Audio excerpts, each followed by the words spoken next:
Hi there, folks. Something a little different today. Normally, my daughter and I crack packs of sports or non-sports cards or sometimes toys.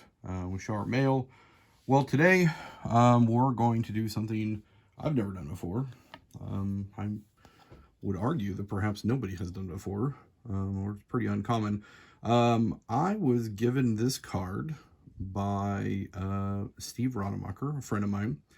It is a Jason Stokes high school All-American card, Gem Mint 10 from PSA, which is the highest grade that you can get. Gem Mint 10, perfect condition.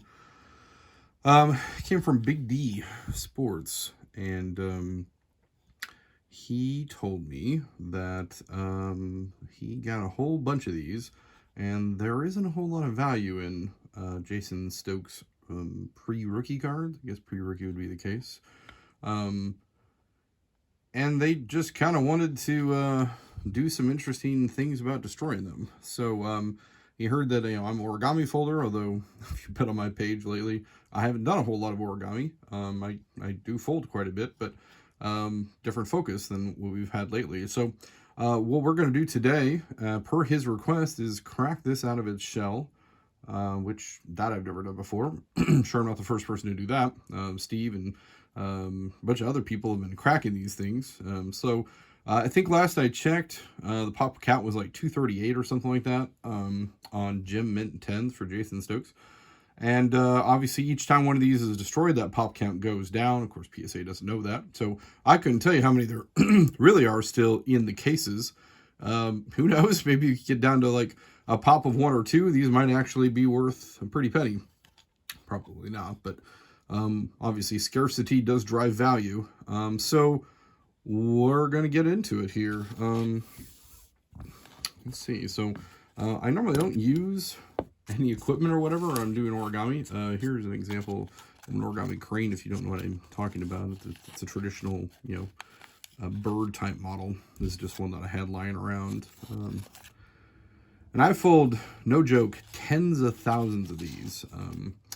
There's a belief that if you fold 1,000, you are granted a long, happy life, or another version is you're granted a wish.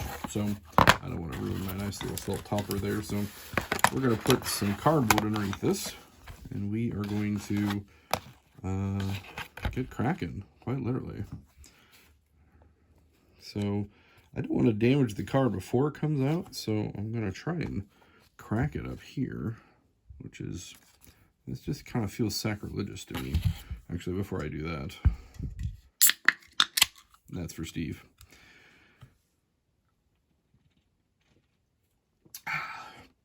Milwaukee's best. All right, I feel a little bit better about this. Let's see what we can do here.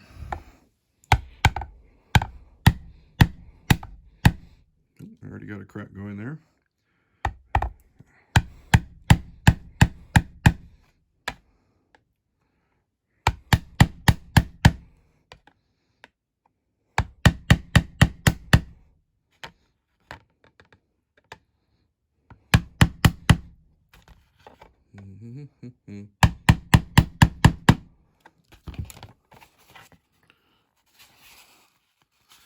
I don't know where you are out there in the world, Jason Stokes, but I kind of feel bad.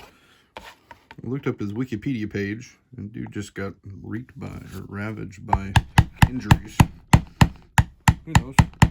He may have been an awesome player otherwise. According to the back of this card, he would have been awesome, but...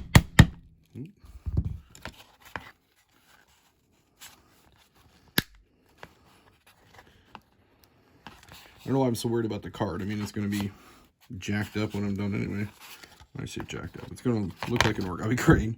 As best I can. I mean, obviously, cardstock is not designed to be folded like I'm doing. The odd part here is the phone's kind of in the way. I can't exactly... That's interesting.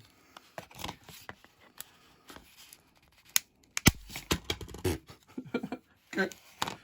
Well, the card Yeah, I got a little bit crazy. It's no longer a 10, but that's all right, because it's not going to be anywhere near a 10 soon. All right, Mr. Jason Stokes. Near as I can tell, you're going to be the first Origami baseball card. Now, the model that I was told to do, again, an Origami crane, is based on a square. This is not a square, obviously. So I'm going to take this old card I got here and try and draw a line on it, see if I can make it a square for the purpose. Which part do I want to keep? Probably want to keep his face. I'm not going to be able to read his name very well when I'm done anyway. So I'm going to keep this top part, and we will cut off the bottom. It's not going to be perfect, I tell you that. Wrong kind of paper and whatnot, but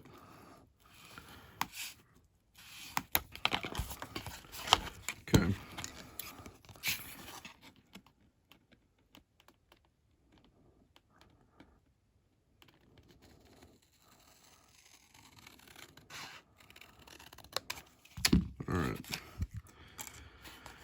All right, Mr. Stokes. Card's obviously completely jacked up now. So we want the face probably to be on the outside. That would make more sense. So, we'll do it this way. I'm going to score the card. Scorecard. Because I think that'll make it easier to fold. Normally, I have different material that I use when I'm folding complex origami. That's something I should probably show on my channel. I've had people ask me why the heck I'm called origami folder. It came from geocaching, really. If you can see it, there's a line on there now. I like doing origami. I got into it for my kids back when I was a poor dad. I wanted to give my kids some stuff and decorate their rooms. And origami seemed like an easy thing. Well, not easy, but seemed like a cheap thing to do. Because if you mess up, you just get another piece of paper, right? Now, I started out with just basic A4 copy paper. I moved up to some more complex stuff. I like the modular type things. Ooh, that doesn't. There, let's see. We can fold it. They use a lot of pieces of paper. There's old Jason. Go. All right. And I've got some. Yeah, I folded a dragon the other day. I should really show that one. It took me about 7 hours. It's a darkness dragon. It's a pretty cool model. I really dig it. All right. Now, fold it this way. I feel like I should score that too. Now, let's see. Because of how thick this is, it is not going to look like most models. It'll be kind of chunky in the legs. Who knows, maybe Jason was chunky in the legs. Alright, so I got that crisscross pattern there. So now I can kind of collapse this down here. And there he is in his squashed face. Water bomb base is what this is called. Okay. Actually, now that I've done that, I remember that that is the wrong base for this one. So we're going to do it this way. I was thinking of a flower. I just folded a bunch of those. All right, here we go. All right, cool. So now what we got to do, I'll try and get this part. We're folding this edge here up into the middle. Kind of shape it here more than anything.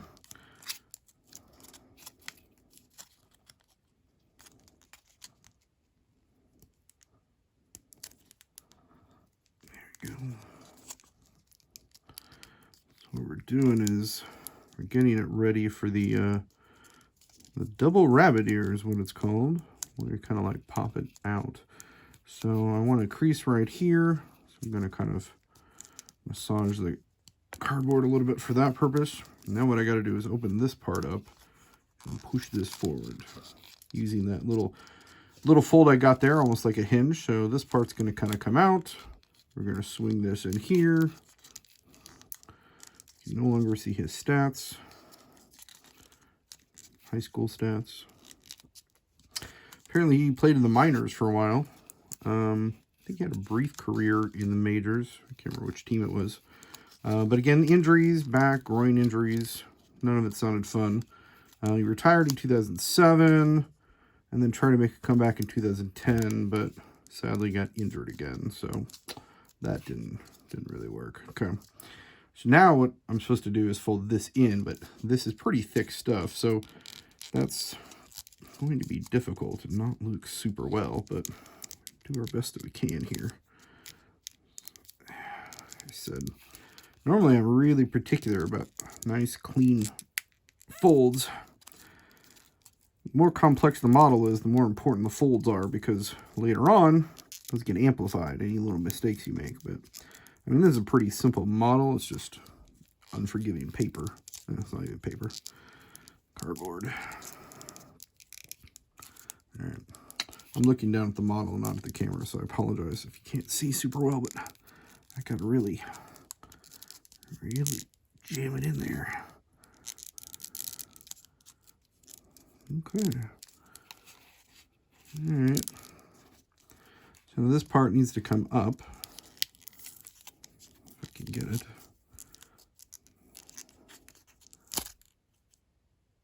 That's what you get with using cardboard. Okay. Well, sorry about that. I'm gonna have to use a little bit of glue. I guess the point is to destroy the card anyway, right? Yeah, fun. Well, that would normally go there and then be the head. So we're gonna set that down, and let's see if we can be a little more gentle over here. It's all those folds that's really making the stress on that part there.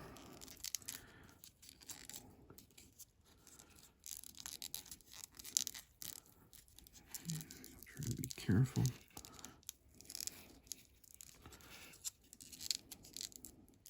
Okay, that's pretty fat there, but all right, well, I don't need glue handies. We're just gonna kind of tuck it in there. Glue or tape, I'm not sure which is the best just yet, because this is all a first experience for me. But that'll be his head, I suppose. So, do an inverse reverse fold, kind of shape the head there. I actually practiced this. I don't remember I practiced one right now. It was just an old insert from like an advertisement from a different set, but that one didn't break. I think those are Donners. I don't know. These high school ones. I mean, they were never intended for this purpose, but it could also have something to do with the quality of it. Yeah, so I don't know. I might staple or glue or tape somehow secure that. Obviously, traditional origami, you don't, cutting and using the type of things that I'm using, but this is very untraditional origami. But there we go. It's sort of it.